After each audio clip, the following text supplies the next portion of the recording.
तो आज की क्लास में हम लोग को देखना है कि आखिर जो रूट होता है जितना भी नंबर रहता है उसको हम लोग नंबर लाइन पे ऑब्टेन आखिर कैसे करेंगे, नंबर लाइन पे कैसे लोकेट करेंगे। तो एक एग्जांपल रूट टू का दिया हुआ है, हम लोग उसी को मान लेते हैं। मेरा क्वेश्चन है कि locate root two on number line, number line ऐसे हम लोग को लोकेट करना है। अब ध्यान देने वाली बात, सोचने वाली बात है कि रूट टू आखिर कब आ सकता है, कब आएगा। और ऐसा जितना भी क्वेश्चन रहेगा ना जिसको लोकेट करना रहेगा, हम लोग को यही खुद से सोचना है कि आखिर ये जो भी नंबर रहेगा, रूट टू है, रूट थ्री है, रूट फाइव है, रूट टेन है, जो भी है, आखिर वो आएगा कैसे। तो रूट टू को लाने के लिए एक जो तरीका हम लोग कल भी देखे थे कि आप मान लीजिए किसी राइट एंगल ट्रायंगल को जब यूज करते हैं तो उसका अगर बेस वन है, उसका परपेंडिकुलर वन है, तो जब हम लोग पाइथागोरस थ्योरम यूज करते हैं तो जो मेरे पास वैल्यू आता है वो रूट टू आ जाता है। हम लोग इसी तरह से रूट टू को लोकेट करते थे। तो इसी को हम लोग यूज करेंगे। और सबसे पहले एक नंबर लाइन ड्रॉ कर लीजिए।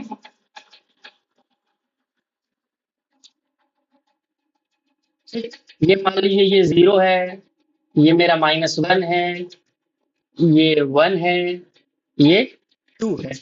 हमको लोकेट करना है रूट टू को। सबसे पहला काम, हमको एक यूनिट नीचे बेस चाहिए। एक यूनिट नीचे बेस हो गया, जीरो और वन के बीच में वन यूनिट। उसके बाद फिर वन यूनिट हम लोग परपेंडिकुलर ले लेते हैं, इसको भी वन यूनिट ही लेना है। ठीक, अब आप इसका आप नामकरण कर सकते हैं, जैसे ये आप इसको ए भी बोल सकते हैं, ये मेरा हो गया बी, और ये मेरा पॉइंट हो गया सी।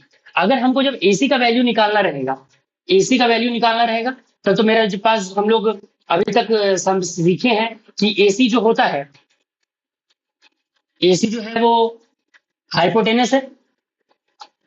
तो हम लोग जानते हैं कि फॉर्मूला मेरे पास होता है H square is equal to P square plus B square, यानी हाइपोटेनस का स्क्वायर इक्वल टू होता है परपेंडिकुलर स्क्वायर, परपेंडिकुलर का स्क्वायर और बेस का स्क्वायर। ए है हाइपोटेनस मेरे पास एसी का होल स्क्वायर है, और परपेंडिकुलर मेरे पास वन का स्क्वायर, बेस मेरे पास वन का square. AC equal to one का स्क्वायर वन, वन का square one, one plus one two, to. यहाँ मेरे पास स्क्वायर भी है। स्क्वायर को हम लोग हटाने के लिए, स्क्वायर अगर साइड चेंज होता है ना तो उसको वो रूट बन जाता है। तो हो जाएगा AC equal to root two. मतलब मेरे पास एसी का जो वैल्यू आ गया वो मेरे पास रूट टू हो गया। ये जो आया है ये है मेरा रूट टू। लेकिन ध्यान देने वाली बात ये है कि अभी जो रूट टू है वो हवा में है। रूट टू यहां से ये लेके यहां तक का वैल्यू है, ये हवा में है, ये नंबर लाइन पे नहीं है। नंबर लाइन पे इसको लाने के लिए कंपास को यूज करना है। एक कंपास का एक नीडल को यहाँ पर, दूसरा को यहाँ पर रख करके आप उसको नंबर लाइन पर ले आइए। अब ऐसा ये जिस भी जगह पर इंटरसेक्ट करेगा ये आपका होगा पूरा पूरी रूट टू। तो मतलब रूट टू का वैल्यू यहां से लेकर के यहां तक ये है मेरा पूरा रूट टू। और रूट टू का ऐसे वैल्यू अगर आप देखना चाहिएगा तो वो डेसिमल एक्सपेंशन में 1.414 ऐसा कुछ और आगे चलते जाता है, कभी खत्म नहीं होता है, इसीलिए तो वो इरेशनल नंबर है। अब अगर हम बोल रहे हैं रूट टू का मतलब होता है 1.414, ये नियरेस्ट है 1.414, तो 1 पॉइंट अगर यहाँ पर बीचों बीच आ जाएगा तो ये 1.5 होगा। 1 पॉइंट हम 4 ही बोल रहे हैं, मतलब 4 से थोड़ा सा पीछे होना चाहिए। तो इससे हम ये भी वेरीफाई कर सकते हैं कि मेरा वैल्यू जो है वो लगभग ठीक ठाक ही आया होगा। हम यहाँ कंपास यूज नहीं किए हैं, आप लोग यूज कीजिएगा तो आप लोग कंपास को यूज कीजिएगा तो आप लोग का वैल्यू ज्यादा एक्यूरेट आएगा। तो ये एक तरीका है रूट टू को लोकेट करने का। ठीक, छापना है तो छाप लीजिए। तो फिर ठीक है, अब रूट टू तो ये हो गया। इसके बाद और आगे कहानी बढ़ेगा। रूट टू के बाद अगर आपको क्वेश्चन दिया हुआ है रूट थ्री, तो रूट थ्री को कैसे लोकेट करते हैं। रूट थ्री को लोकेट करने के लिए आप सोचिए रूट थ्री आएगा कैसे। अभी हम आगे जाके एक थोड़ा फॉर्मूला बता देंगे कि उसे निकालना और आसान हो जाता है। लेकिन अभी जब हम लोग सोचेंगे कि रूट थ्री यहाँ पर परपेंडिकुलर खींच देंगे 90 डिग्री का, उसके बाद सबसे पहले इसका परपेंडिकुलर ऐसा कुछ होगा, ये भी वन है। अब अब इसको भी फिर से कनेक्ट कर लीजिए, ये सी था, इसका आप नाम दे दीजिए डी, ये नाम दे देते हैं डी। अब हम लोग जब एडी निकालेंगे, एडी के निकालने का भी वही तरीका रहेगा मेरे पास, एडी का स्क्वायर इक्वल टू, अब एडी इस बार मेरे पास हाइपोटेनस है, बेस मेरा √2 है, बेस √2 है, तो ये हो जाएगा √2 का स्क्वायर प्लस परपेंडिकुलर फिर से 1 ही लेना है, 1 ही है मेरे पास, 1 का square, AD square is equals to √2 का स्क्वायर, स्क्वायर से रूट कट जाएगा, तो फिर 2 आ जाता है, 2 plus 1 AD square equal to 2 + 1 3, square side change करेगा, एडी इक्वल टू √3, मतलब ये क्लियर हो गया कि मेरा ये जो एडी आया है यही मेरा √3 है, ये जो एडी आया ये मेरा √3 है, ये क्लियर, यहां तक कोई तकलीफ नहीं।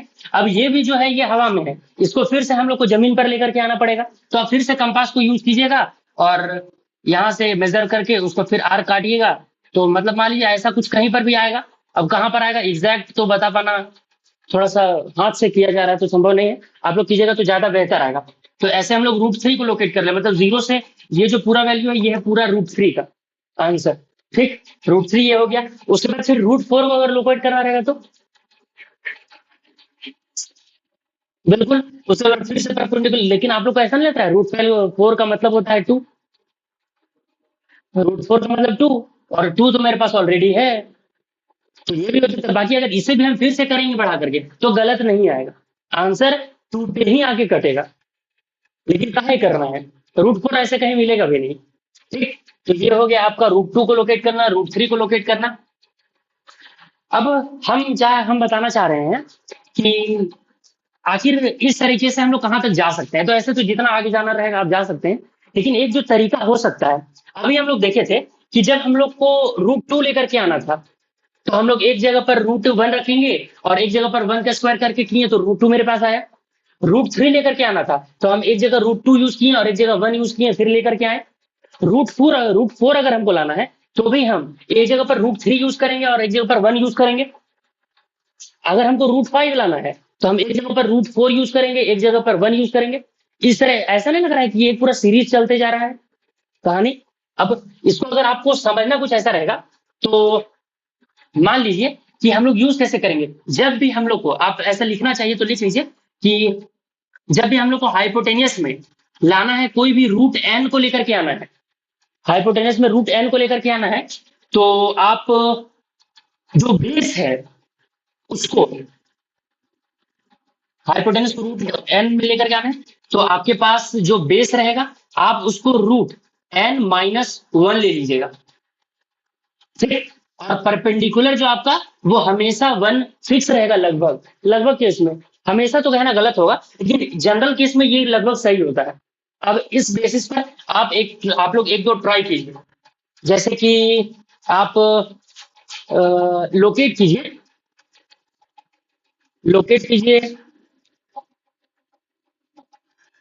√5 को, √5 को लोकेट कीजिए, √5 छोड़िए, √17 को लोकेट कीजिए। तो नेक्स्ट टॉपिक जो है वो है हम लोग का स्टोरी ऑफ पाई। पाई के बारे में कुछ सुनना है। अब बड़ा इंपॉर्टेंट बड़ा इंटरेस्टिंग नंबर है पाई, एक इरेशनल नंबर है सबसे पहला तो, जैसे कि √2 √3 √5 ये सब हम लोग देखें ये इरेशनल नंबर है, उसी तरह पाई भी एक इरेशनल नंबर है। अब हम जब बोल रहे हैं पाई एक इरेशनल नंबर है तो थोड़ा सा किसी किसी के मन में सवाल आ सकता है कि पाई इरेशनल नंबर काहे है, काहे कि हम अगर आपको थोड़ा सा अगर हम ठीक से समझाना चाहें, आप लोग पाई का आप लोग को एक वैल्यू आप लोग अभी तक जरूर सुने होंगे, जब भी कहीं पर पाई लिखा हुआ रहता है तो पाई का एक वैल्यू अगर हम लोग को पाई की जगह पर हम लोग कुछ लिखते हैं, जब हाँ 22/7 हम लोग लिख देते हैं पाई इक्वल टू 22/7। अब यहाँ एक इंटरेस्टिंग सवाल जो दिमाग में आना चाहिए, लेकिन सवाल वहां आता है जहां दिमाग हो, हाँ फ्रैक्शन में, एग्जैक्टली सब सवाल दिमाग जहां होता है वहां आता है, और सवाल आने के लिए दिमाग चाहिए होता है। मुद्दा क्या है, हम बताए थे कि रेशनल नंबर का डेफिनेशन होता है जिसको p/q के फॉर्म में रिप्रेजेंट कर सके, और जिसको नहीं कर सके वो इरेशनल नंबर। अभी बोल रहे हैं पाई इरेशनल है, और फिर पाई का वैल्यू बोल रहा है 22/7, तो 22/7 तो p बाई क्यू के फॉर्म में रिप्रेजेंट भी हो गया, और यहाँ q तो 0 भी नहीं है, इस हिसाब से तो ये रेशनल हो गया। तो ऐसा नहीं लग रहा है कि हम खुद को गलत साबित कर दे रहे हैं, इधर पाई को इरेशनल बोल रहे हैं, इधर से वो रेशनल साबित हो जा रहा है। तो क्या लगता है इसका रास्ता क्या होगा, वो मतलब कैसे किया? जी नहीं, मुद्दा क्या है, पाई है ना वो इरेशनल नंबर ही है। ये जो हम लोग 22/7 लिखते हैं, ये इसका एग्जैक्ट वैल्यू नहीं है, इसका अप्रोक्सीमेट वैल्यू है। इसको निकालने के लिए बहुत सारा अलग अलग तरीका रहा। जैसे हम लोग पाई को डिफाइन कैसे करते हैं, अब पाई का सबसे पहले जो मोस्ट एक्यूरेट वैल्यू सबसे पहले दिए थे वो थे आर्यभट्ट। पाई को हम लोग डिफाइन कैसे करते हैं, पाई को हम लोग डिफाइन करते हैं कि it is the ratio of circumference of the circle to its diameter. मतलब कि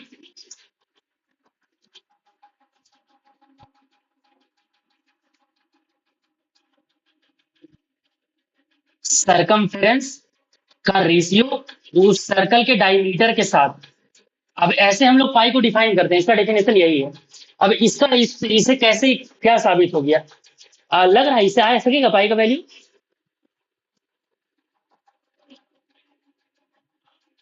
कैसे आएगा?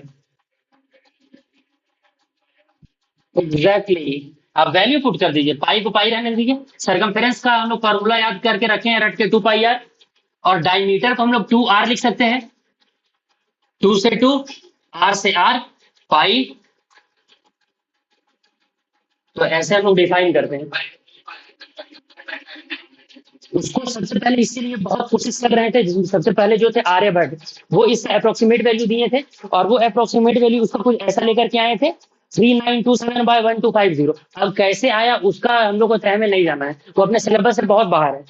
आप लोग को बस ध्यान में ये रखना है कि हम लोग कभी कभी आप लोग ये भी देखे होंगे 22/7 के जगह पर 3.14 भी हम लोग यूज करते हैं बहुत बार, 3.14 भी। अब ये भी इसका अप्रोक्सीमेट वैल्यू है, 3.14 के बाद फिर ये आगे डॉट डॉट डॉट डॉट, ये आगे पूरा कहानी चलता जाता है। ठीक, आप लोग जान करके ये हैरान हो जाइएगा कि हम लोग पाई के नाम से हम लोग एक दिन सेलिब्रेट करते हैं, जैसे मदर्स डे होता है, फादर्स डे होता है, उस तरह पाई डे भी होता है। बड़ा कमाल की बात है, पता है क्या कब होता है पाई डे, कब है? पाई डे है आपको 14 मार्च को। और याद रखने का ट्रिक भी है हम, हाँ अब कहाँ पता, तो ध्यान में ये इसको याद रखने का ट्रिक भी बड़ा आसान है। 14 मार्च, 14 14 मार्च याद हमको भी ऐसे ही है, आप लोग अगर याद रखना चाहे तो रख सकते हैं, बाकी ऐसा नहीं है कि कभी एग्जाम में आ जाएगा कि बताइए कब है पाई डे। हाँ, तो वही हम बताएं, ये ट्रिक है, पाई डे सेलिब्रेट करते हैं, बड़ा इंपॉर्टेंट नंबर है, इरेशनल नंबर है। इससे वैल्यू लाने के लिए बहुत सारे सब अलग अलग कोशिश किए थे। जो आर्यभट्ट वैल्यू लेकर के आए थे, ये जो 3.14 वाला पूरा कहानी है, वो खुद बोले थे कि ये सबसे अप्रोक्सीमेट वैल्यू है जहां तक हम लोग पहुंच पाते हैं, और उनका कहना था कि इससे और करीब और नियरेस्ट वैल्यू लाना संभव नहीं। लेकिन एक स्कॉलर हुए हमारे इंडिया में, ए हीरो, एक स्कॉलर हुए हमारे इंडिया में, नाम था उनका माधव, आज माधव आचार्य भी, उनका पूरा नाम माधव आचार्य, केरल के थे वो। एड्रेस भी उनका दिया हुआ है, संगम संगम ग्रम, संगम ग्रम, ये उस जगह का नाम है, उसका डिस्ट्रिक्ट का नाम है मेरे ख्याल से, केरल में डिस्ट्रिक्ट या एक जो भी टाउन होगा उसका नाम है संगम, संगम ग्रम जो भी है। वो इसको डिफाइन करने के लिए कोशिश की, जो आप पूछ रहे हैं ये नंबर आया कहाँ से, भाई आखिर ये वैल्यू आया कहाँ से, 22/7 या जो भी हम लोग ले रहे हैं, उसका वो पूरा एक सीरीज लेकर के आए जिसको हम लोग बोलते हैं माधव इनफाइनाइट सीरीज। ये नंबर इनफाइनाइटली ये सीरीज चलता ही गया, और उसको लिखने के लिए वो लिख करके हम लोग को बताएं कि उसको हम लोग लिखेंगे कैसे। इसका जो वैल्यू लेकर के आए वो देखिए, pi equal to 4 into 1 - 1/3 plus 1/5 minus 1/7 plus dot dot dot dot dot, ऐसे करके ये इनफाइनाइटली चलते जा सकता है। अब यहाँ हम लोग 1/7 प्लस लिखे हैं, इसके बाद फिर 1/9 माइनस 1/11 प्लस, इस तरह करके आप जहां तक जाते जाइए जाते जाइए जाते जाइए, सॉल्व करते जाइए। आपका जो भी आप जितना दूर जाते जाएंगे ना, जितना ज्यादा इनफाइनाइट को सॉल्व करते जाइएगा, आपका जो पाई का वैल्यू होगा वो उतना नियरेस्ट आते जाएगा, उतना ज्यादा अप्रोक्सीमेट आते जाएगा। इससे फायदा इनफाइनाइट सीरीज में यही होता है कि हम लोग जितना ज्यादा उसको आगे सॉल्व करेंगे, जो वैल्यू होगा वो उतना ज्यादा करीब आते जाएगा। तो पाई का जो वैल्यू है, जो 3.14 डॉट डॉट डॉट करके था, इसका वैल्यू अभी भी लोग लाने के लिए लगे हुए हैं। अभी भी साइंटिस्ट वगैरह जो है वो कोशिश करते रहते हैं, इतने मैथमेटिशियंस वगैरह हैं कि इससे और आगे एक एक वैल्यू ले आए। अब मान लीजिए ये कहीं तक सॉल्व हो गया होगा 1/39 या 1/87 ऐसा कुछ, आप उससे एक स्टेप और आगे सॉल्व कर दिए, आप उससे एक करीब और आ गए, आपको एक डेसिमल के बाद एक डिजिट और मिल गया। तो ऐसे करके पाई का ये पूरा कहानी था।